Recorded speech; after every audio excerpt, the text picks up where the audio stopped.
वो लौंडा कंबल पे क्या कर रहा था? कवर चढ़ा रहा कंबल पे कवर चढ़ा रहा था। कौन? अर्पित? अर्पित। बट हम भूल गए थे एक सेकंड, ये कंबल पे कुछ तो कर रहा था, तुझे कैसे पता? बट क्या कर रहा था? कुछ तो कर।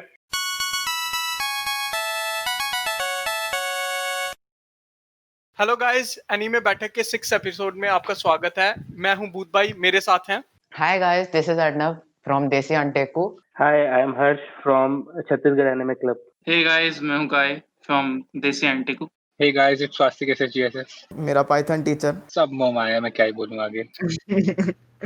बदनाम वैसे ही हूँ एनिमे कम्युनिटी की गलियों अरे में। बस भाई बस। मैं हूँ डब्जी फ्रॉम वाताशिवा डब्जी।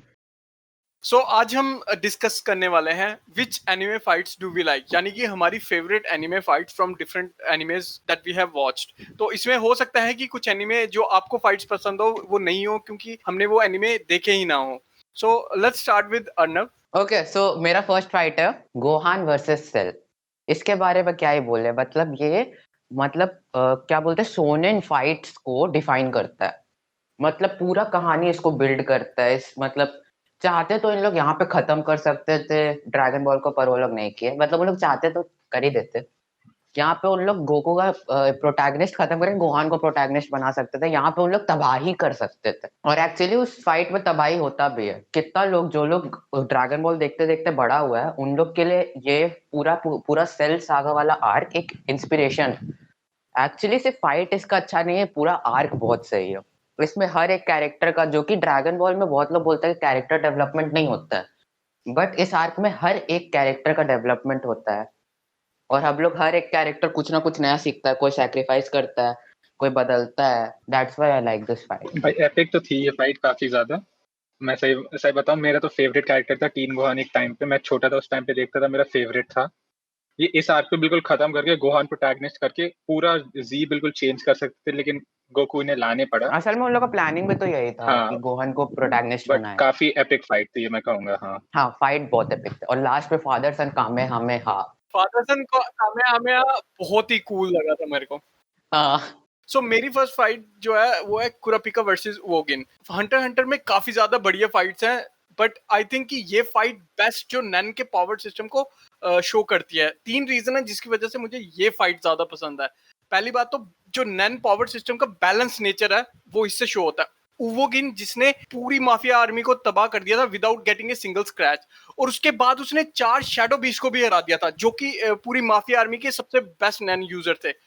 और उवोगिन के अगर पेपर पे देखें तो best brute strength, better fighting experience, तो उसने जीतना चाहिए था, बट नहीं। कुरापिका जो कि अभी नूब है, अभी न्यू जिसने नैन सीखा है, और वो उसको हरा देता है सिर्फ इस वजह से क्योंकि उसने अपनी नैन की जो कंडीशनिंग इस वजह से की थी, फैंटम ट्रूप के ही अगेंस्ट वो उसके पावर काम करेगी और किसी के हिसाब से नहीं। और सेकंड रीजन ये है, जैसे हम देखते हैं नारुतो या ब्लैक क्लोवर देख लो, या किसी भी एनिमे में देखो, वो क्या करते हैं कि ह्यूमनाइज करने की कोशिश करते हैं जो एंटागनिस्ट को या जो बुरे लोगों को। बट इसमें ऐसा कुछ नहीं है, क्योंकि जो कुरापिका होता है वो उससे एक ही क्वेश्चन पूछता है, what do you feel when you kill an innocent bystander. Uvogin कहता है नथिंग एट ऑल, कोई फीलिंग नहीं भाई, ये हमारे लिए नॉर्मल है। So they don't have any remorse. तो वो काम करते हैं और उनको पता करते हैं, कोई ये रोना नहीं गाते कि हमें बचपन में हमारे साथ गलत हुआ था इसलिए हम आगे गलत करेंगे। हाँ। और थर्ड जो थी वो मुझे स्ट्रेटजी अच्छी लगी थी। कुरापिका वो ये स्ट्रेटजी यूज करता है कि ऑल्दो उसकी चेन्स जो थी वो नैन से बनी हुई थी, बट वो तब भी उनको शो करके रखता था ताकि लोगों को लगे कि वो एक्चुअली फिजिकल चेन्स हैं, और ताकि लोग कंफ्यूज हो जाएं, उसको उसका जो नैन का नेचर कंफ्यूज करते हैं। देन उवोगिन जो ब्रूट स्ट्रेंथ वाला है, हेड ऑन फाइट करने वाला होना चाहिए, बट वो भी स्मोक स्क्रीन यूज करके फाइट करने की कोशिश करता है और स्ट्रेटजी अपनाता है। दोनों तरफ से जो स्ट्रेटजी एक दूसरे को वन अप करने की कोशिश करते हैं, I think I like that too. हाँ, ये तो बात है। हंटर हंटर की कोई भी फाइट उठा लो, सारी एपिक है। स्ट्रैटेजी मतलब पूरा, कोई भी कैरेक्टर कितना भी डम ले लो, स्ट्रैटेजी यूज करने की कोशिश करेगा ही। अब जैसे कुरापिका वाला वो पॉइंट बोला था, उसने वो अपना लास्ट बिल्कुल जो एस ऑफ द स्लीप कहते हैं, वो बिल्कुल लास्ट तक बचा के रखा उसने, जो सारी 6 एबिलिटीज वो यूज कर सकता था।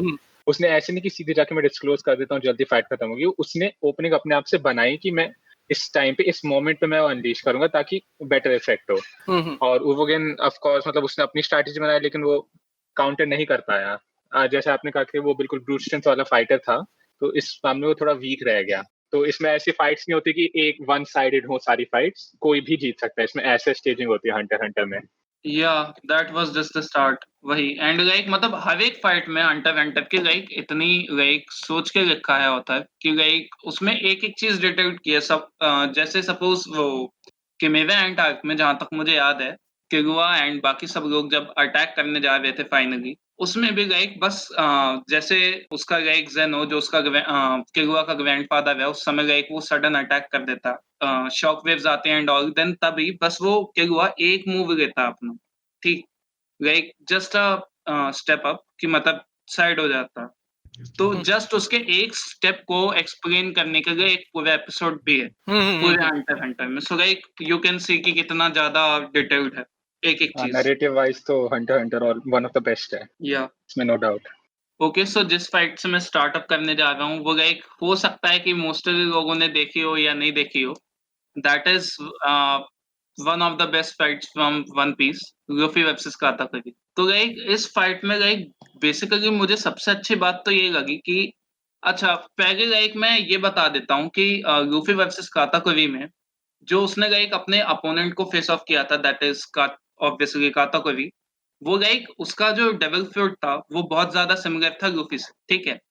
सो देयर द थिंग वाज कि मतलब उसके सपोज तुम लूफी के मतलब like gum gum attacks and all, तो उसका लाइक काताकरी का जो डेविल फ्रूट था इट वाज वेरी सिमिलर और वो भी सेम अटैक्स कर सकता था। तो यहाँ पे लाइक इट वाज लाइक कि Katakuri was a higher version of Luffy in everything, okay, strength, speed and all. हाँ, तो लाइक हर चीज में ही वाज ग्रेटर, बट लाइक अब इस लाइक पूरी फाइट में नरेटिव ये नहीं था कि वो ग्रेटर है स्ट्रेंथ में एंड लूफी कम, and at the end Luffy जीतता भी है, then it is not because of its strength, it's just about his mindset. And यहाँ पे सबसे बड़ा चेंज जो आया था फाइट में वो आया मोर ऑफ अ लाइक उस काताकरी की तरफ, जो कि लाइक मतलब जो कि ऑलमोस्ट लूफी जैसा ही था, just a greater version of him, but उसमें एक चीज नहीं थी। लूफी जैसे लाइक स्ट्रेट फॉरवर्डनेस कर लो या फिर अपने आप को एक्सप्रेस करने की लाइक मतलब ट्रू टू हिमसेल्फ, ठीक है। वी नो कि अपनी बैक मतलब काताकरी की जो बैक स्टोरी थी उस वजह से उसको द परफेक्ट इंडिविजुअल बनना था, जो कि वो लाइक अपने रहता भी है लाइक उस आर्क में, होल्के का आइसलैंड आर्क में। तो लाइक उसने उस like know being is perfect, ठीक है, तो वो चीज लाइक शैटर की लूफी ने उस फाइट में। हर बार लाइक मतलब Luffy was going down by Katakuri's attacks, हमेशा काताकरी लूफी पे फ्लेक्स मार रहा था कि भाई नहीं, तुम मेरे से कम हो, तुम मेरे सामने कुछ नहीं हो, एंड वो he was continuously just like pushing him back, but every time he pushed Luffy back, he just stood up कि नहीं भाई, तो जस्ट ब्रेक हिज आइडियल्स कि नो, तुम द परफेक्ट इंडिविजुअल नहीं हो। It was more of a fight कि किसका लाइक मतलब इस फाइट का सबसे ज्यादा इम्पैक्ट लूफी पे ना पड़ के काताकरी पे पड़ा। इसी वजह से लाइक मुझे वो फाइट मतलब द चेंज इन द मतलब एंटागनिस्ट वो मुझे लाइक सबसे अच्छा लगा इस पूरी फाइट। कैरेक्टर ग्रोथ काफी होती है उसके काताकोरी की। या from like his perspective too, because पहले तक काताकोरी सोच रहा था कि लाइक पहले तक काताकोरी लाइक लूफी की बिल्कुल भी लाइक रिस्पेक्ट नहीं करता था, एंड लाइक ही थॉट कि ये जस्ट एक नॉर्मल बंदा है जो कि फालतू अनाप शनाप बोलता। बट लाइक लेटर ही रियलाइज जब एवरी टाइम वो क्या कहते हैं स्टूड अप करता था उसके अगेंस्ट, तो ही स्टार्टेड टू नो कि मतलब ही was being true to himself. हाँ भाई, मेरे लिए सबसे बेस्ट फाइट थी क्या बोलते हैं अपने मदारा वर्सेस 5 कागे की, जो मेरे को मतलब बहुत सही लगी थी। और उसमें मतलब एक्चुअल में जो मदारा का जो पावर था वो वहां पे उसने शो किया था ओवरऑल।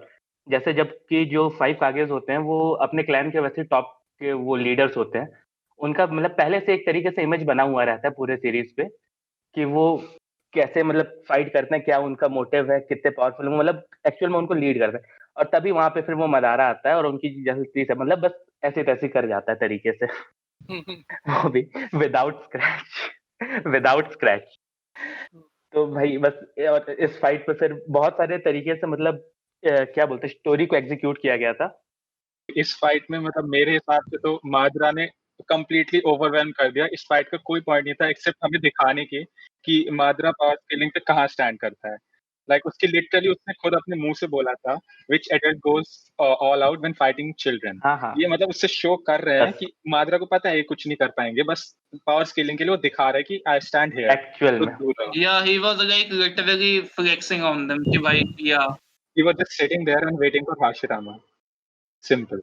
भाई फ्लेक्स की बात तो वो जब उसने बोली थी कि अपने शैडो क्लोन को भी एक वो सोसानो दे दूं क्या एक-एक तब Yeah.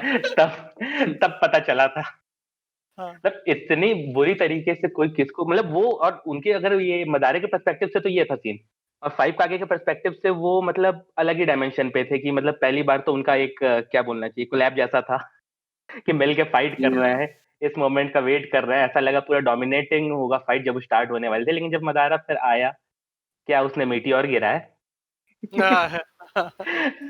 Hi hi So the first fight that I chose was Netero versus Meruem. भाई इसके बारे में मैं क्या ही बोलूं। देखो जिसने नहीं देखी है फाइट उसे ही एक्सप्लेन करना पड़ेगा। जिसने देखी है उसे मैं कुछ नहीं बोलूंगा, वो खुद समझ जाएगा देखते मैं क्या कह रहा हूँ। नॉर्मली लोग फाइट में मतलब नॉन शोनेन वाले होते हैं वो क्या सोचते हैं फाइट के बारे में कि लोग होंगे पंचेस किक्स वगैरह एक्स्ट्रा मार्शल आर्ट्स होगा। लेकिन इस वाली फाइट में एक मेन एम्फोसिस था कैरेक्टर्स पे और उनकी आइडियोलॉजी पे। देखो दो कैरेक्टर्स नेटरो मेरुएम बिल्कुल सिमिलर हैं येट बिल्कुल ऑपोजिट हैं। सपोज नेटेरो ले लो, नेटेरो मतलब बिल्कुल प्योर मार्शल आर्टिस्ट। उसे सिर्फ किसी से कुछ नहीं फर्क पड़ता, उसे सिर्फ स्ट्रॉन्गर ओपोनेंट्स चाहिए। उसके लिए कंपटीशन बिल्कुल खत्म हो चुका है, वो बोर हो रहा है। ऐसे वाले मार्शल आर्टिस्ट है वो, मतलब सबसे ऊपर उठ चुका है वो। उसे बस कंपटीशन चाहिए अपने लेवल का। और दूसरी साइड है किंग मेरुएम। उसे वो मतलब बिल्कुल उसे वर्ल्ड के बारे में कुछ नहीं पता है, वो अभी तक एक्सप्लोर कर रहा है। उसका कैरेक्टर डेवलपमेंट उन्होंने मतलब ऐसे किया है कि नेटेरो तो ऑफ कोर्स तुम चाहोगे नहीं प्रोटैगनिस्ट की साइड वो ना हारे, लेकिन ऐसा कैरेक्टर डेवलपमेंट किया मेरुएम का कि लोग देख नहीं सकते उसे हारते हुए। वो चाहते ही नहीं कि कोई एक हारे उनमें से। और फिर बात करते हैं इसकी एनिमेशन वगैरह की। ऑब्वियसली हंटर हंटर की सारी फाइट्स ले लो, एनिमेशन नरेशन सब बहुत अच्छा है। नेटेरो की स्पेशली वो 100 हैंड वाली एबिलिटी वो क्या उन्होंने क्या मतलब अच्छे से विजुअलाइज करके रिप्रेजेंट किया है। और साथ में उनकी जो नरेशन थी वो एक एक पॉइंट को अच्छे से एक्सप्लेन कर रहे थे। उनकी फाइट मुश्किल से हुई होगी 2 मिनट या 2.5 मिनट की अगर रियल वर्ल्ड टाइम में देखें। लेकिन उसमें उन्होंने पूरे एपिसोड्स लगाए एक्सप्लेन करते हुए हर एक मोमेंट पे क्या हो रहा है।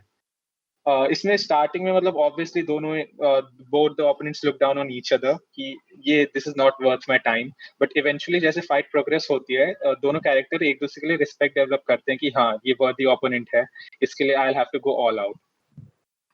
मतलब बाद में तो obviously king has the advantage because Netero is obviously old age की वजह से।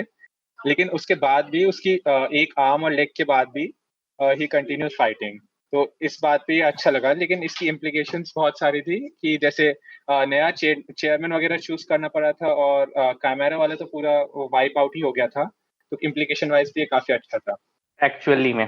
तो ओवरऑल मेरे लिए पूरी सीरीज की बेस्ट फाइट मुझे लगी। हाँ Yeah, actually ये जो fight थी it was not the fight of like two individuals but the ideologies of the two individuals. Like one was कि like what exactly मतलब a human जो कि human exactly नहीं है and the creature who is like developing to be a human.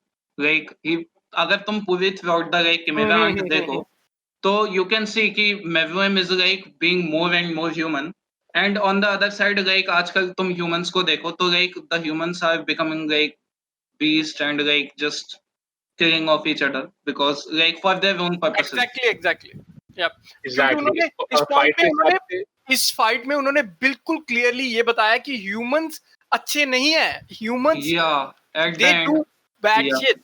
तो एक चीज तो मुझे सबसे ज्यादा इसमें ये पसंद आई क्योंकि बाकी जितनी भी फाइट्स थी ना हंटर में उनमें ये होता है कि तुम्हारे दोनों साइड से हात्सू वगैरह दोनों काफी ज्यादा अडेप्ट होते हैं। बट यहाँ पे king he has no Hatsu no nen external abilities but उसका सिर्फ उसके पास है वो सीख रहा रहता है। उसके पास सिर्फ एक एबिलिटी है दैट इज सुपर स्ट्रेंथ और स्पीड वगैरह के अलावा स्ट्रेटेजी। जो नरेशन इसीलिए उन्होंने दिया था क्योंकि 2-2.5 मिनट की फाइट में इतनी ज्यादा डेप्थ थी कि उनको हर एक चीज को एक्सप्लेन करना पड़ रहा है कि इसके बाद ये ऐसा सोच रहा है, ये दोनों के माइंड में चल रहा है और कैसे कैरेक्टर ग्रोथ हो रही है। सामने वाला बंदा एक अटैक कर रहा है तो उस दूसरा वाला जिसको अटैक लग रहा है ही इज still thinking कि लाइक सामने वाला जो है उसके पर्टिकुलर माइंड बेस में क्या चल रहा है या हमारे में क्या चल रहा है, because like as Netero was attacking Meruem, वो हर बार ये like the process was going in his mind कि what exactly is human, like humans अपने लिए लड़ रहे थे, okay, like Netero को like Hunter Association ने कहा था कि just go and wipe out this like जो भी झमेला होता है, but as we know humans like आगे बढ़ने के लिए कुछ भी कर सकते हैं, and you can see like end में Netero जब हार भी जाता so he just stoops down to the level कि like मैं अब बॉम्ब यूज करूंगा, no like self respect या कुछ भी नहीं, because that's the true nature of humans कि like हमको we need to survive and to survive we can do anything. I think ये बिल्कुल सही बोला काई तूने पॉइंट कि ये चीज इन्होंने बहुत अच्छी दिखाई थी इसमें कि रियलिस्टिक बहुत थी, क्योंकि उसका मिशन एक था एंट का जो मेरुएम का जो खतरा है वो डेंजर हटाना, उसका ये मिशन नहीं था कि फाइट करनी है, उसका ये मिशन नहीं था कि उसको मारना, खतरा वाइप आउट करना है, ठीक है, जेनोसाइड करना है एंट्स का बाय एनी मींस नेसेसरी, और isn't that what we actually do in life. US ने भी उसने मतलब कि काफी ज्यादा एलेगोरी रियल वर्ल्ड से यूज किए थे इस चीज में। एंड लाइक ये इस फाइट मेरे को क्या लगता है ना कि ये पहली बार किसी एनिमे में हुआ कि कोई साइड कैरेक्टर मेन एंटागनिस्ट को तबाह कर दिया हो। एग्जैक्टली और वो कितना बड़ा बात बताता है एक राइटर के बारे में कि वो एक साइड कैरेक्टर को इतना बड़ा मौका दे रहा है, क्योंकि मेरुएम कोई छोटा मोटा एंटागनिस्ट नहीं था, और नेटरो मानते कि कोई बहुत छोटा मोटा वो साइड कैरेक्टर भी नहीं था, बट था तो वो मेन देखो मेन हम लोग हंटर हंटर में किसको मानते हैं, गॉन को मानते हैं, कीटवा को मानते हैं, कुरापिका को मानते हैं और लेरियो को मानते हैं, कि अगर उन लोग किसी को खत्म भी करेगा तो सेंस बनता है कि उन लोग के अराउंड पूरा का पूरा सीरीज घूम रहा है। बट मेरुएम जो है वो ऐसा है ना, जिस मतलब मेरुएम एक ऐसा कैरेक्टर है जिसके ऊपर एक एनिमे बन के खत्म हो गया, मतलब वो जीत चुका है, उसका लाइफ गोल कंप्लीट है, उसको कुछ नहीं चाहिए जिंदगी से, वो खुश है अपना। आई थिंक ये पॉइंट बहुत सही लाया अर्नव तूने, क्योंकि आई थिंक हंटर हंटर और वन पीस में ये चीज मुझे सबसे सही लगती है कि ये रियलिस्टिक वर्ल्ड है। यहाँ पे अगर लूफी 3 साल के लिए अपने हायाटस पे चला गया तो वर्ल्ड घूमना नहीं रुक जाता, वहां पे नया क्या बोलते हैं डोंकाई बन जाता है, ब्लैक बियर्ड, हर चीज चल रही है। सेम इसी तरह से गॉन जो है वो छोटा सा इतू सा अभी आया है और उसकी वजह से ये नहीं हो जाएगा कि वही मेन है। नेतेरो जो है बल्कि हर एक बंदे का अपना स्पेसिफिक कैरेक्टर, अपना रोल है, और अगर गॉन नहीं करेगा तो ये नहीं है कि दुनिया काम करना बंद हो जाएगी। जब जैसे अब हम बाकी एनीमे देखते हैं, पेन जैसे नारुतो वर्सेस पेन की फाइट की हम बात करते हैं, तो पूरा एनीमे जो पूरा विलेज तबाह हो गया और उनको किस पे आस बची हुई है, नारुतो पे, जो कि न्यूबी है। हाँ एग्जैक्टली, ये काफी वैलिड पॉइंट है कि हंटर हंटर में इन्होंने ऐसा किया है कि ये नहीं कि कोई भी प्रोटैगनिस्ट चाहे बच्चा है उन्हें ड्यूटी दे दी, जिनकी ड्यूटी है हंटर एसोसिएशन वाले की वो कैरी आउट करेंगे, चाहे प्रोटैगनिस्ट एग्जिस्ट करे ना करे, उन्हें कोई फर्क नहीं पड़ता, वो अपना काम करेंगे। वो उल्टा प्रोटैगनिस्ट को बाहर रख रहे होते हैं, वो तो Exactly. गॉन तो ऐसे ही आ जाता है, वो तो हार भी चुके होते हैं ना। एंड लाइक सबसे अच्छी बात लाइक मुझे फाइट के एंड में ये लगी कि लाइक वो ऑडियंस के लिए छोड़ देते हैं कि भाई व्हाट डू यू थिंक कि एक्चुअली में ह्यूमन क्या है, जो मेरुएम जो बनता जा रहा था या जो नेटरो में एट लास्ट स्टूप डाउन करके किया वो।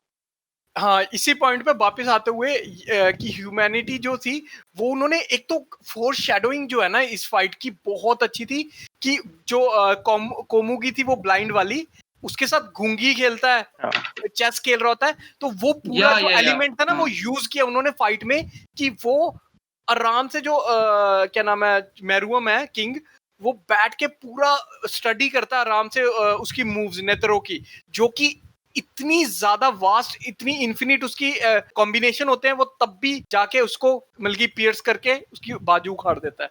और ये आई थिंक मैंने पिछले एपिसोड में भी बोला था, हंटर हंटर मैंने सिर्फ इसी फाइट की वजह से देखा था, मैंने ये फाइट की क्लिप देखी थी फेसबुक पे, इसलिए मैंने हंटर हंटर देखा, इतनी बढ़िया लगी थी मुझे। सही में, मतलब मेरे हिसाब से तो top fights of the century में इंक्लूड होनी चाहिए। You won't change my mind. Netero was also like too epic because like still see he knew कि like वो अब स्टेज एक आ गई थी that he knew कि like वो नहीं जीत सकता मेरुएम से, but like then he like remembers about his past कि like उसका past कैसा रहा है, and like he like we मतलब considers कि क्या हो रहा है, and finally वो अपना resolve build करके he just attacks back कि लाइक नहीं मैं फाइट करना नहीं रुकूंगा, बिकॉज लाइक तुमने देखा था कि मेवियम ने लास्ट में कहा था कि अगर तुम हार मानते हो रुक जाओ, बता दो, मैं और नहीं मारूंगा, बट ही सेड नहीं मैं फाइट कंटिन्यू करूंगा because of his reserve to save the humanity. चीज अभी जो हमारी कन्वर्सेशन हो रही है यहीं से तुम लोगों को पता चल जाना चाहिए कि ये फाइट की कितनी डेप्थ थी कि 2.5 मिनट की फाइट हम इतनी ज्यादा कर रहे हैं और ये अभी हम क्लोज भी नहीं पहुंचे उस फाइट का एक्चुअल बताने में कि इतनी ज्यादा बड़ी फाइट है। कितना क्या क्या हुआ यार, मतलब इस फाइट में इतना उसके कुछ इम्प्लीकेशंस तो बहुत ही ज्यादा हैं, मतलब तुम उसकी आगे की पूरी सीरीज उस एक फाइट पे निर्भर है। हम तभी थोड़ा स्कर्ट अराउंड कर रहे हैं कि हम पूरी फाइट का स्पॉइलर ना दे दें, but we want to talk about this fight so much. हो दे चुके, हो गया, अब कुछ बचा ही नहीं है जिंदगी भाई में। फाइट के बारे में ना एक पूरे दिन डिस्कशन हो सकता है, मतलब लिटरली पूरे एक दिन डिस्कशन हो सकता है। हमने like we have talked this much, हाँ, बट लाइक इसके बावजूद भी लाइक हमने आधा भी कवर अप नहीं किया कि उस फाइट में एक्चुअली क्या चल रहा था। मेरा कोई सेंस है यहाँ बैठने का? एक भी तुमने फाइट दियो मैंने देखी नहीं है। अबे कोई नहीं, आपका फाइट तब सब से देखा है कान आप बंद करके बैठा हूँ मैं, कोई अगर देखना है वो बाद में तो कोई एंड भाई स्वास्थ्य की तूने गलत किया, because like I also wanted to add मेविन वर्सेस नेटविन इन माय लिस्ट, बट मैं सही में बताऊं I am not at all sorry. Shit bro भाई मुझे घंटा फर्क नहीं पड़ता भाई, मैंने तो बहुत सारे चॉइसेस में कॉम्प्रोमाइज किया है। मुझे चाहिए ये मैंने पहले रिजर्व करा थी। ऑलराइट, डब्जी अपनी फाइट डिस्कस करो। मेरी फाइट तो नॉर्मल सी है जो सब ने देखी होगी almost, all for one versus one for all है मेरी फाइट। इसमें मैं क्या बोलूं, मेरे को इस फाइट का पता नहीं बहुत हाइप हो गया था मेरे को, उन्होंने ऐसे आर्क पे छोड़ा था उधर एपिसोड में, और जब वो फाइट खत्म भी हुई थी ना मैं देखना चाह रहा था आगे क्या होगा आगे क्या होगा। वो सीजन 4 के लिए रोक दिया था फिर उन्होंने ओवरहॉल की एंट्री के लिए। इस फाइट में मजा सा आ गया। नहीं बहुत बढ़िया फाइट है। एक्चुअली उस फाइट का सेटअप बहुत अच्छा हुआ था। बाकुगो को किडनैप किया गया, उन लोग बचाने गया, तबाही हुआ। एक्चुअली ये तो तुम अभी प्रेजेंट का देख रहे हो, तुम पहले का देखो। पहले लाइक ऑल फॉर वन और ऑल माइट अलग अलग तुम देखो। ऑल माइट जब अपने प्राइम में था तब उसे रिवेंज लेनी थी ऑल फॉर वन से, उस टाइम पे फाइट हुई। भाई एक तो ऑल माइट ने तब हार नहीं मानी जब उसका पूरा सुखड़ सा रूप आ गया था बाहर। और ऑल फॉर वन तो like everyone believed he was dead, but फिर बाद में दोनों अपनी अलग अलग मतलब काइंड ऑफ कम्युनिटी बिल्ड करके लाते हैं। लाइक ऑल फॉर वन ने लीग ऑफ विलेंस स्टार्ट कर ली थी एंड ऑल माइट नए हीरोज को ट्रेन कर रहा था। तो उनकी प्रेजेंस में वो उतना अपनी पावर रिवील नहीं कर पाते। उन्हें पहले मतलब थोड़ा मतलब उन्हें मूव करना पड़ता है, फिर then they go all out. But still उतने एपिक वो हमें मतलब बस दिखाना चाह रहे हैं कि ये पावर स्केलिंग है, ये प्रोटैगनिस्ट को क्रॉस करनी है। अब तो तुम्हें कितने सीजन लगेगा वो तुम देखो। ये अभी यहाँ पे है और विलन की थ्रेट है, तुम अब क्या करोगे ये देखना है वर्ल्ड, क्योंकि ऑल माइट रिटायर हो चुका है। अब बाकी सबको संभालना है ये सब। और मस्त बात पता है क्या है कि हम लोग कह भी नहीं सकते ना कि ये फाइट बेस्ट फाइट होने वाला है ये माय हीरो एकेडेमिया का, क्योंकि अभी भी चल रहा है। और अभी जो मांगा में तो अलग ही पागलपन से चल रहा है, उसको छोड़ देते हैं। बट अभी भी हम लोग का मेन कैरेक्टर बड़ा होते जा रहा है और अपना हड्डी तोड़वाते जा रहा है। और जैसे जैसे और बड़ा होगा वैसे वैसे और खतरा आएगा और वैसे वैसे वो पावरफुल होते जाएगा। और कौन सा फाइट कितना ज्यादा अच्छा हो जाए हम लोग को पता नहीं है। और हम लोग को ऑल फॉर वन और वन फॉर ऑल वाला फाइट से पता चलता है कि वो उसका जो राइटर है वो किस लेवल तक ले जा सकता है एक फाइट को। और वो तो बहुत मतलब छोटा बात है कि मतलब इधर तो इन लोग पुराना सा दिखा, अभी तो आगे हो सकता है कि छोड़ो हम नहीं देंगे, स्पॉइलर हो जाएगा। हाँ एग्जैक्टली अर्नव वैसे नहीं तो बात तो सही कह रहा है, लेकिन इसकी इम्प्लीकेशंस भी देखना तो इस फाइट की। मतलब मेन अरे नहीं, हम एक मांगा पढ़े इसलिए हम बोल रहे हैं, कुछ आगे बहुत खतरनाक होने वाला एग्जैक्टली है। दोनों साइड से एक एक मेन उनके लीडर थे, वो स्टेप डाउन उन्हें करना पड़ा है। अब वो नेक्स्ट जनरेशन के लिए वो सेटअप कर रहे हैं ये सबको। हमें इससे ये मतलब पता चलता है ना कि नेक्स्ट ये जनरेशन को बहुत क्या बड़ा फोर सॉल्व करना है। शैडोइंग है, आपको पता नहीं है? ये फाइट बहुत बड़ा फोर शैडोइंग है। और फोर शैडोइंग में इतना अच्छा फाइट किया, आप सोच रहे जब रियल फाइट होगा तब क्या तबाही होगा। जो ऑल फॉर वन और वन फॉर ऑल की फाइट की एक चीज मुझे बहुत सही लगी थी कि इसमें ना दोनों का कैसे वो अपने जो जैसे ऑल फॉर वन ने वन फॉर ऑल ने अपने जो नेक्स्ट जनरेशन को कैसे इंस्पायर करने का मौका ढूंढा, इसको इसमें से भी और ज्यादा उनको इंस्पायर कर दिया और बता दिया कि अब तुम्हारी बारी है, मैं खत्म हो चुका हूँ। वो चीज मुझे बहुत सही लगी थी इस फाइट के एंडिंग में। या बिकॉज उस फाइट में उसने सीधे सीधे ये कहा था कि भाई देखो मैं हमेशा के लिए नहीं रहने वाला हूँ, तुम लाइक फ्यूचर जनरेशंस को भी रिस्पॉन्सिबिलिटी उठानी पड़ेगी कि आगे कोई ऐसा विलन आता है तो उसको फेस ऑफ करें। मतलब खुद से लाइक सेल्फ, मतलब कि तुम भी भाई सेल्फ डिपेंडेंट हो, मैं हमेशा के लिए तुम्हारे लिए नहीं रहना, यहाँ पे नहीं रहने वाला ईवल सोसाइटी में, तुम कछुओं को बचाने के लिए, ठीक है। तो लाइक हाँ, तो like B powerful by yourself. All right, let's move to next round. Okay, Arnav, start your second fight that you liked. Oh, code Geass war arc. Okay. मतलब कोड गियास का सारा फाइट बहुत सही होता है, ठीक है, चाहे वो चेसी क्यों ना खेल रहा हो, वो भी एकदम फाइट जैसा लगता है, ठीक है। But code Geass war arc में लड़ाई हो रहा है, वो मेंटली लड़ रहा है, वो फिजिकली लड़ रहा है, हर सब कुछ हो रहा है वहां पे, ठीक है। सबसे मस्त उसका प्लानिंग, ललूश का प्लानिंग, ओ भाई, मतलब उसका प्लानिंग ये रहता है कि हमको अपने अपोनेंट के 2-3 कदम आगे रहना है। बट यहाँ पे जो उसका ओपोनेंट है वो खुद उसका भाई है, उसका पापा है, और मस्त बात है कि उसका भाई भी वो जानता है कि उसके जैसा सोचता है। और दूसरा बात कि उसका पापा जो कि एक अलग लेवल, उसका क्या कहानी चल रहा है किसी को कुछ नहीं समझ में आ रहा है, उसका पापा असल में कर क्या रहा है। उन लोग का अपोनेंट के पास ज्यादा अच्छा रिसोर्सेस था, और मतलब तभी भी ललूश किसी पता नहीं इतना, पता है उस फाइट को समझने के लिए अपने खुद का IQ होना चाहिए कि हाँ ठीक है क्या हो रहा है, ठीक है पता चल रहा है हो रहा है। ललूश पहले बात कि अपने आप को उसी आर्क में अपने आप को एंटेगनाइज करना भी शुरू करता है कि दूसरों को दिखा रहा है कि नहीं भाई हम बुरे हैं।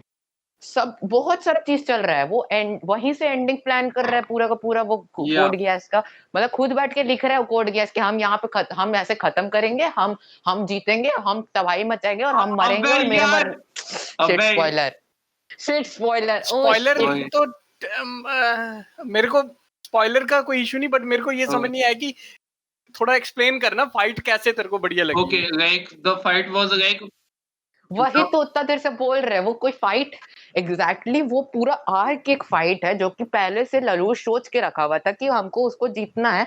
और मस्त बात ये कि देखो हम लोग सोचते हैं कि ठीक है हम लड़ेंगे हम जीतेंगे, बट कैसे जीतेंगे? ललूश हमेशा ये सोचता है कि मेरा अपोनेंट क्या कर रहा होगा और उसके बाद हम क्या करेंगे, तो उस पर मेरा अपोनेंट क्या रिएक्ट करेगा, उसके बाद हम क्या करेंगे जिससे कि हम अपोनेंट के 2 कदम आगे रहें। लेकिन अगर अपोनेंट कुछ और कर देता है तो फिर मेरा क्या प्लानिंग होगा, हर सब चीज सोच इसको तो स्ट्रेटजी कहते हैं ना।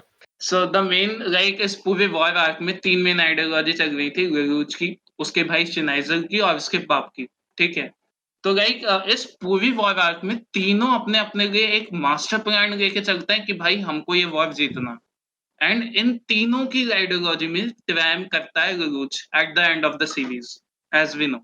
तो लाइक इस एक्चुअली पहली बात ना, लाइक हमको लगता है कि तीनों लोग अपना अपना स्ट्रेटजी लेके चल रहे हैं, एंड लाइक कोई ना कोई एक उनमें से विक्टोरियस होना है, ओके।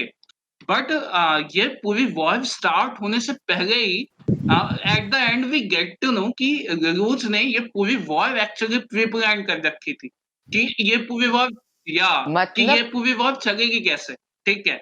एंड उस मतलब उससे वो सट्टा खेलाओ, वो मतलब कौन जीतेगा वो पहले बता सकता है, क्योंकि वो पूरा प्लानिंग किया है, क्योंकि वो खुद खेल रहा है। रखा था, ओके, लाइक इट्स लाइक पूरा गैम्बल था, हर चीज गैम्बल किया था वो। कुछ जगह पे वो खुद श्योर नहीं था कि वो जीतेगा नहीं, लेकिन वो पूरा रिस्क होता है ना, वो चरम सीमा पे था उसके। मतलब महानता की पराकाष्ठा पे जो इंसान होगा ना, वो भी ललूश का पैर छूता होगा। या एंड दो द फाइनल स्ट्रेटजी जो कि उसने लास्ट में यूज की, no spoiler, it was just epic, like most satisfying ending in all of anime. Zero recommend जो उसका प्लान था, लाइक वो तो बहुत ही एपिक था। मैंने एक बार रिपीट में देखी थी वो एंडिंग, तो मतलब सही में बिल्कुल रोना आ जाता है, ऐसी एंडिंग है वो, एपिक। या So the second fight that I chose was Goku versus Jiren from the Tournament of Power. मतलब ये वैसे तो काफी बड़ी फाइट है, और लोग मतलब ड्रैगन बॉल देखते हैं तो लोगों को लगता है कि हाँ मतलब मार्शल आर्ट्स है, बस यही होगा। लेकिन यूजुअली जी जैसे सपोज देखते हैं लोग ड्रैगन बॉल जी, उसमें उन्हें पता है कि कैरेक्टर डेवलपमेंट है, हो जाएगा इसमें। लेकिन सुपर वो नहीं देखा है तो उसमें नहीं कह सकते वो लोग। बट सुपर में जब गोकू वर्सेस जीरेन होता है तो वो बस इतना फाइट नहीं है कि गोकू जीरेन से लड़ता है, पूरा का पूरा टूर्नामेंट ऑफ पावर जो रहता है उसमें शुरू से ही दोनों का फाइट है, भले उन लोग एक दूसरे को टच भी नहीं कर रहा हो। इधर जीरेन अखियों से गोली मार रहा है, उधर गोकुल कोशिश कर रहा है कि उसका गोली ना खाए, अलग चल रहा है। मतलब मतलब वजीटा, सोचो एक वजीटा जैसा इंसान जब गोकू स्पिरिट बम बना रहा था तो उसको अपना एनर्जी नहीं दिया, बट जब वो आउट हो रहा है तो अपना एनर्जी उसको देता है कि नहीं भाई हमको पता है कि अब देखो हम जा रहे हैं। मेरे वजीटा उस समय कितना बड़ा बात है कि वो अपना एनर्जी नहीं दिया स्पिरिट बॉम्ब के लिए, और फ्रीजा दे दिया, बहुत बड़ा बात तो ये फ्रीजा दिया, बट वजीटा नहीं दिया। वजीटा इसलिए नहीं दिया कि बोला कि अभी हम बैटल फील्ड पे हैं तो हम अपना एनर्जी बचाएंगे और हम लड़ेंगे, ठीक है। और फिर जैसे वो बैटल फील्ड से, अब उसको पता है कि अब हम बैटल फील्ड पे नहीं रहेंगे, तो वो उसके पास जितना भी बचा हुआ एनर्जी वो दे दिया गोकू को कि देखो अब हम नहीं लड़ रहे हैं, अब सब तुम पे है और अब हम लड़ भी नहीं सकते हैं, और अगर तुम हारे हो तो तुम्हारा पकौड़ा हम तलेंगे। हाँ चलो ठीक है, फिर नेक्स्ट मूव करते हैं जल्दी जल्दी। मेरी फाइट जो थी वो थी सेकंड फाइट, एस्कनोर वर्सेस एस्तारोसा। ये फाइट मुझे ना सिंपल एक ही रीजन से पसंद है, जो है स्पेक्टेकल और जो फ्लेक्स किया है ना भाई उसने। पहले तो एस्कनर का ब्लैंड सेंस ऑफ ह्यूमर, मतलब कि जब उसको वो अपने अटैक जब करता है और जो एस्तारोसा उसका अटैक ब्लॉक कर लेता है, लेकिन तब भी वो अपने घुटनों पे गिर जाता है और एस्कनोर उसको बोलता है ओए ओए क्या नीचे कोई गोल्ड कॉइन पड़ा है या जिसको ढूंढ रहा है तू नीचे। ये फाइट में जो प्रॉपर फ्लैक्स और स्पेक्टेकल है ना वो मुझे बहुत पसंद आया। इवन दो कि ये फाइट बहुत जल्दी खत्म हो जाती है, बट आई थिंक ये फाइट बहुत ज्यादा मेमोरेबल थी इस वजह से कि जब एस्तारोसा उसको पॉन्ड पे लेके जाता है और अपना क्रूअल सन अटैक उस पे मारने लगता है, तो वो उसका अटैक को एक तो पहले उसका जो फिजिकल अटैक को अब्सॉर्ब करके उस पे रिफ्लेक्ट कर देता है और उसकी जो क्रूअल सन को अब्सॉर्ब करता है ना, तो वो उसको पता क्या बोलता है आगे से जब एस्कनोर उसको बोलता है my attacks are ineffective, who decided that, you absorb my sun, who decided that. भाई क्या बात है, क्या best line, best line, who decided, ज्यादा मेमोरेबल है ना वो लाइन की, हु डिसाइडेड दैट। सही है, तबाही था। और एक बहुत सही चीज, जब एस्तारोसा बोलता है एस्कनोर को कि तुम मेरे को हेट नहीं करते हो क्या, तो एस्कनोर बोलता है कि हम उसको हेट नहीं करते जो मेरे से कमजोर हो। भाई वो मोमेंट था वो। मैं तभी कह रहा हूं ना, ये फाइट में सिंपली ना इस बल्कि स्पेक्टेकल की वजह से पसंद है मेरे को, कोई इसमें डीपनेस नहीं है। और एक बार जब ये फिजिकल अटैक करता रहता है एस्तारोसा बोलते हैं, सॉरी क्या नाम, एस्कनोर एस्तारोसा पे, और एस्तारोसा अपना वो फुल काउंटर करता है जिससे एस्कनोर का खून निकलता है, तो एस्कनोर बोलता है कि हाँ वही हम सोच रहे थे कि मेरे अटैक के अलावा मेरे को और क्या चोट पहुंचा सकता है। Power of flex, battle of flex. Estarossa उसको बताता है कि मैं फिजिकल अटैक को 5 गुना रिफ्लेक्ट करता हूँ। वो कहता अच्छा तभी कहूँ इतना पावरफुल कैसे था ये अटैक, वो उसमें भी अपनी ही गुणगान कर रहा है, तभी तो बोलता है कि अपना ही तारीफ कर रहा है, कितना ज्यादा तेरे में प्राइड है। he is one of the, तो इसीलिए तो सिन ऑफ प्राइड। देखो इसको ना दो चीज से सिंबलाइज भी किया गया है, बाकी जितना लोग का भी वो टैटू था वो सिन वाला वो सब छोटा छोटा था, बट एस्कनोर का प्राइड है ना उतना ही बड़ा उसका टैटू है, और वो जितना प्राइड इंक्रीज करता है टैटू भी बढ़ता जाता है। हाँ जितना वो बड़ा ताकतवर होता है। सबसे मस्त, हाँ मैं मेरे लिए मतलब दूसरी फाइट जो सेलेक्ट किया था वो था जो 1 वर्सेस 100 की सीन थी, और ये फाइट पसंद होने का केवल एक कारण है, एर्जा को वाइफू को एक्चुअल में अपने 10-20 कपड़ों में देखना। ये एक चीज। दूसरा, जब ये टूर्नामेंट आर्क में होता है और उस समय जहां तक रहता है कि इनकी टीम बहुत पीछे रहती है और उनको लीड की जरूरत पड़ती है, मतलब सबको उम्मीद छोड़ ही दे गए होते हैं कि ये कुछ कर भी पाएंगे या नहीं कर पाएंगे, but deep down we all know कि भाई अब इनका चांस उस समय एक्चुअल में चालू हुआ था। और जब इस क्या बोलते हैं इवेंट को जब बताया गया था, अनाउंस किया गया था, उस हिसाब से इसमें बोला गया था कि भाई ये 100 मॉन्स्टर्स आएंगे एक रूम पे, उनको बारी बारी करके एक एक करके बीट करना है, बाकी के टीम्स वाले भी कंपीट कर रहे थे उस पे। बट जब क्या बोलते हैं लकी ड्रॉ निकला और एर्जा का पहला नाम आया, उसने सीधे 100 मॉन्स्टर को चैलेंज कर दिया, और उस समय जो हाइप क्रिएट हुई थी वो हाइप ने एक्चुअल में मेरे को मतलब सीट से कूदने पे मजबूर कर दिया था। और जब वो फाइट चालू होती है, वो मतलब ऐसा नहीं था कि वो फाइट केवल डोमिनेटिंग भी थी, डोमिनेटिंग उसने स्ट्रगल भी किया, प्लस क्या बोलते हैं जिस उसने वो बनाया था, जैसे फायर मॉन्स्टर आ रहा है तो उसके लिए हमें वो वाटर आर्मर चेंज करती है, जब वाटर मॉन्स्टर आया तो इलेक्ट्रिक आर्मर चेंज करती है, तो ऐसे करके उसने टैक्टिक्स भी लगाए थे और पूरी फाइट मतलब वन साइडेड ही कर दी थी। और बाकी जो फिर एक्चुअल में इस फाइट में मतलब फाइट से ज्यादा जो एंटरटेनिंग चीज थी वो थे लोगों के रिएक्शन, और वो जो जिस टाइप से उन्होंने रिएक्ट किया था बाकी टीमों ने और एक्चुअल में उसके मेंबर्स ने, वो मतलब आउटस्टैंडिंग थी। और जिस मोमेंट पे ये चीज हुई थी वो सबसे best. Okay okay so like मेरी दूसरी फाइट मतलब नॉट एग्जैक्टली दूसरी but my one of the मतलब फेवरेट फाइट है भाई, क्या आगे बोलूं। या okay, my favourite fight is like from Gintama, जो कि है Gintoki versus Takasugi. Okay so like पूरी स्टार्टिंग मतलब लाइक फ्रॉम द बेनिजा आर्क, हमें लाइक वहां से लेके फ्रॉम टू दिस पॉइंट मतलब फ्रॉम द बेनिजा आर्क टू लाइक शोगन्स असैसिनेशन, हमारा लाइक पूरा लाइक वो बना हुआ था एंटिसिपेशन कि भाई हमको कब देखने मिलेगा Takasugi versus Gintoki. Okay and we finally get it in episode I guess 305 or 6 something in the Shogun's assassination arc. तो बेसिकली मेरे को ये मेरे को ये फाइट अच्छा क्यों लगता है, द थिंग इज कि लाइक हमको एक्चुअली पहले से एंटिसिपेटेड इतना तो था कि like it would be good, the animation would be good and all, but जो मेन बात इधर आता है इज कि इन दोनों का हमको बैक स्टोरी भी पता लगता है, द रीजन कि वो क्यों फाइट करते हैं, and that was just epic. Okay like जितना हमने एक्सपेक्ट किया था उनके बैक स्टोरी से, उससे ज्यादा का ही फीडबैक मिलता है।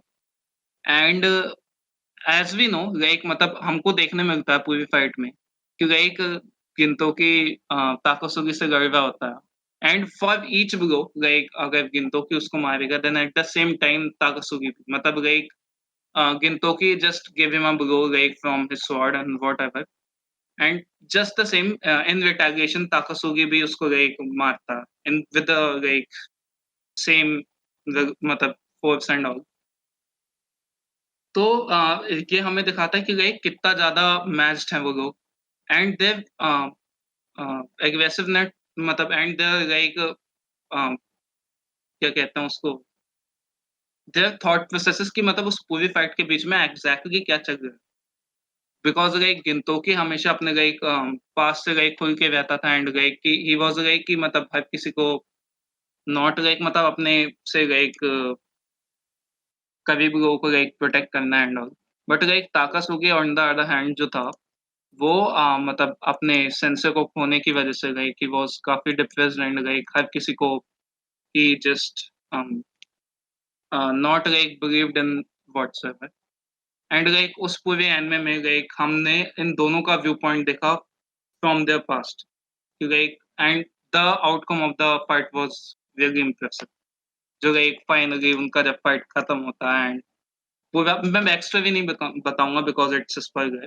एंड उसके बाद लाइक उनका जब फाइट खत्म होता फाइनली यू कुड से कि तुम्हें दिखाया जाता है एट लास्ट की लाइक ताकासुगी जीत जाएगा, बट जीत जाता है, बट अगले एपिसोड के स्टार्ट में Gintoki just gets up and फिर वो अटैक कर देता, so and that's just spectacular कि वो आगे चल के they both fight together with ओबोबी, बिकॉज जो भी उनके लाइक पास्ट रिलेशंस थे वो सब भूल के लाइक एक दूसरे को अब बेटर अंडरस्टैंड करते हैं, लाइक मतलब तुम ये कह सकते हो कि जितना भी पास्ट में उनसे लाइक मतलब पूरा जो गुस्सा एंड ऑल भर चुका था, hate for both of them towards each other, वो पूरा निकल जाता है विद दैट फाइट। अब मेरा सेकंड फाइट होएनहाइम वर्सेस फादर है, वो हिमंकला है।